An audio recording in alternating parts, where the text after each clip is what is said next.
ಕಿಚಾಯಿಸುವ ಕಿಚ್ಚ ಬೇಕಾ ಇಲ್ಲ ಪಟಾಯಿಸುವ ಹುಚ್ಚ ಬೇಕಾ? ಕಿಚಾಯಿಸುವ ಕಿಚ್ಚ ಬೇಕಾ ಪಟಾಯಿಸುವ ಹುಚ್ಚ ಬೇಕಾ?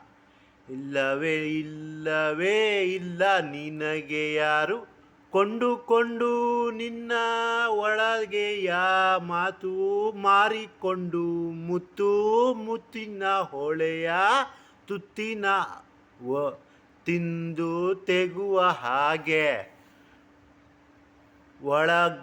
ಕನಸಿನ ನಾಲಿಗೆ ಮುಂದೆ ತುದಿಯ ಆಟ ಅಂಚಿನೊಳಗೆ ಹೋಗು ಹೋಗು ನಿನ್ನ ಸುದಿನ ಇಂದು ನಮ್ಮದೇ ನೆಮ್ಮದಿ ಶಾಂತಿ ದೊರಕಲಿ ಎನಗೆ ಮತ್ತು ಅದರ ಕಿಟಕಿಯ ಕಣ್ಣಿನೊಳಗೆ